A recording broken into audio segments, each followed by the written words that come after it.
Okay, now that was the explanation about who, which, that, and whom. I'd like to continue, but before I continue, I would like to thank you for joining me here studying grammar. Thank you for watching. I appreciate that you make time to be with me, to learn English of today, the grammar, English grammar. So I would like to continue in bahasa again, just to make it quickly understood. So earlier we learn who, which, that, whom. Barusan kita belajar who, which, that, and whom dalam penggunaan mereka. Untuk melanjutkan, kita seperti saya sebutkan pertama, ada whose, where, dan when, ya.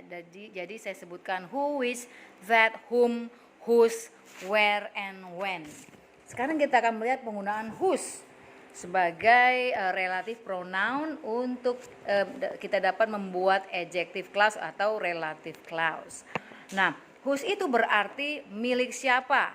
Jika dia digunakan dalam kata tanya biasa, kita akan mempunyai arti, ya, itu akan mempunyai arti milik siapa. Misalnya kursi siapa ini? Whose chair is this? Uang siapa di sana? Whose money is over there. Ya, pulpen siapa di atas meja itu? Whose pen is on that table. Itu contoh penggunaan whose di dalam fungsinya sebagai kata tanya. Jika kita menggunakan whose sebagai relative pronoun, yang kita tadi di dalam video pertama saya sudah terangkan bahwasanya mereka mengkaitkan, menggabungkan, ya, menerangkan, ya, dalam fungsinya yang digunakan sebagai di dalam adjective clause, ya, yang menerangkan sesuatu atau orang. Nah, sekarang kita akan melihat, karena dalam kata tanya artinya milik siapa, di dalam relative clause juga mereka artinya sama, hanya dia harus mengkaitkan.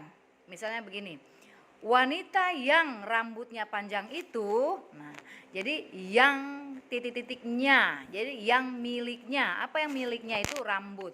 Jadi kita terjemahkan the girl whose hair is long, ya.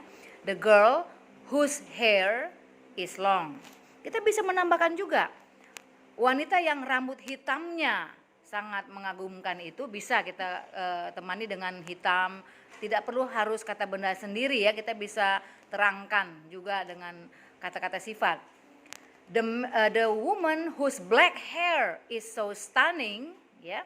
Bisa juga laki-laki yang kelakuan buruknya terkenal.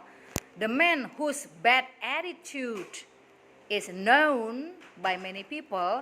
Jadi kita bisa lihat, jadi nggak harus kata benda sendiri, bisa juga ditemani dengan kata-kata sifat yang menerangkan bendanya, ya.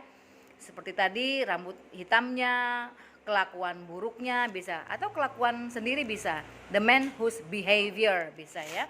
Lalu yang lain, wanita tua yang mobilnya, ya.